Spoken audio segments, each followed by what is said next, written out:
where we are putting the axis in the same direction, you can see.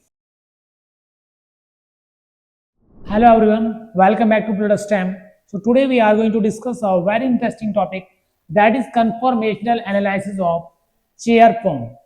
So those who are not aware about what is chair form, it is not a chair which is being used in our day-to-day life. This chair form is actual chair form of a cyclohexane molecule. So we have already studied regarding this in quite detail. Regarding the cyclohexane, this is a cyclohexane compound. 1, 2, 3, 4, 5, 6. 6-membered carbon chain. The actual structure of this compound is not like this. It exists in the two forms. Either in this form, the chair-like form, or either in this form, boat-like form.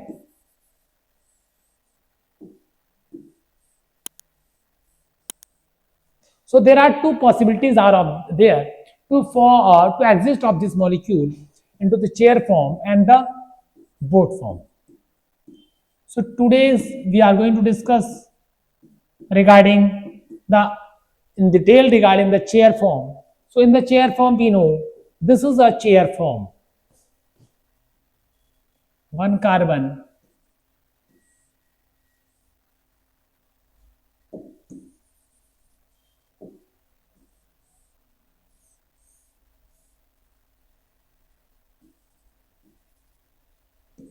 so we draw it like this.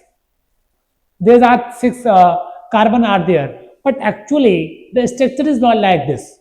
The actual scenario is that I will just try to draw this.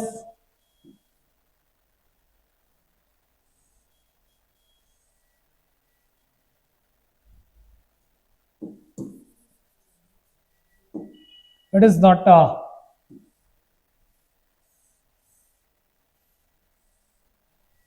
like this. You can assume like this. Yeah, this is a better way to represent it. This carbon, and this carbon, they are at the same height. You can see over here, and these below carbon, they are at the same height. So 3 carbon, they are elevated carbon. These 3 carbon, these are elevated carbon, and these 3 carbon, they are depressed carbon,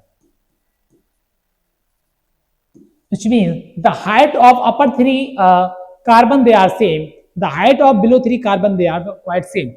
So they are present at 2 different height. So this carbon, and this carbon, they are quite same. So if we rotate like this, so we cannot identify which carbon was actually present over there. So that type of rotation, that is termed as C3 axis, which means after rotation of 120 degree, this can be placed over here, and this will come at this place. The same for the below carbon. So this is like analysis of this cyclohexane. There are 2 type of carbon, the upper carbon and the lower carbon. 6 carbon are there. So it is quite obvious each carbon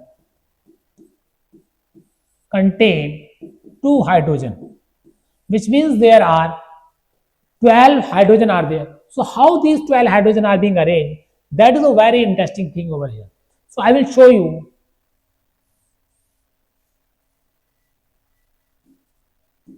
So at the elevated carbon, we will see 1 hydrogen like this, another hydrogen, not hydrogen, any group is there.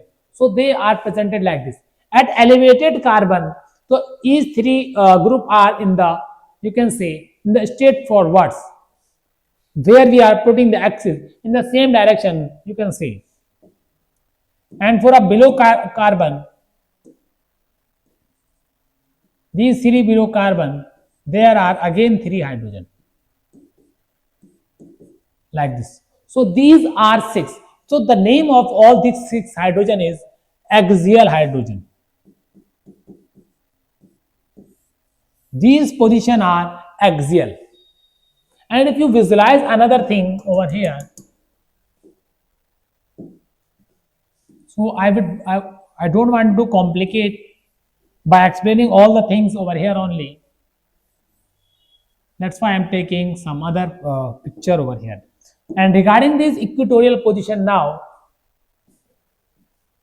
so over here you can see 3 are downside and 3 hydrogen are upside.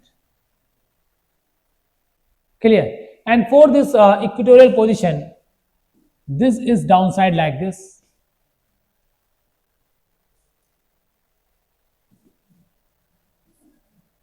This is downside like this. And this is downside like this. So these are the way how we can represent over here. And this is upside like this. Sorry.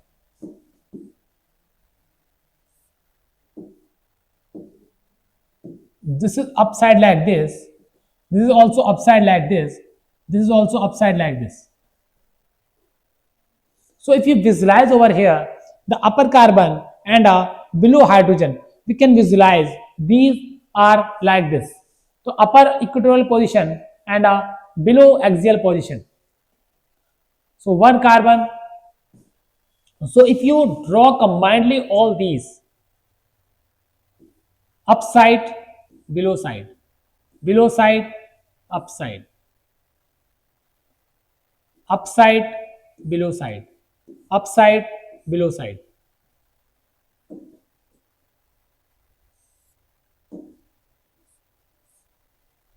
Like this. So these are like nearby and these are too far apart, you can see over here. This is toward this, you can say in the depth of this chain. So now this is upside, below side, upside and below side. So these are like 6 hydrogen. This is just the difference in the representation. That's why we are having a bit difference in these representing these you can say hydrogen. So there are 6 difference I have shown you over here. Now we can visualize over here how the position of these hydrogen that can be determined, that these hydrogen they are having, you can see over here these are axial upside, axial upside and axial upside. This is axial downside, this axial on down carbon, this axial on down carbon. The same phenomena we can see on this equatorial position, equatorial but downside, equatorial at upside, equatorial downside, then equatorial upside, the equatorial downside, then equatorial upside. So now we can visualize over here. So at each carbon we are having one axial position, one axial, one equatorial, axial, axial equatorial, axial equatorial, equatorial axial, equatorial axial. At each carbon we are having one position is equatorial position and another position is as a axial position. So in these we can visualize these are like straightly in the axis from here like this, and they are nearly perpendicular. Axial and equatorial, they are nearly perpendicular to each other.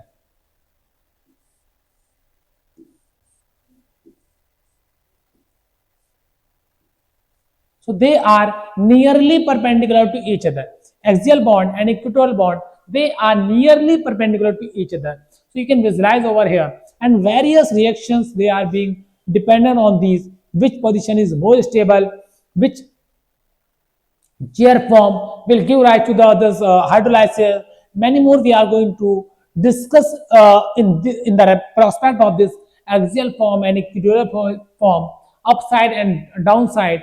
So that's all we are going to study in the next upcoming lecture. We will also see the ring flipping. What is the phenomena that is ring flipping? So in that we are going to visualize some interesting scene over here. We will see some interchange of up position to down position or some equatorial position to axial position. That all we are going to discuss in the next videos. So that's all for today. Thank you.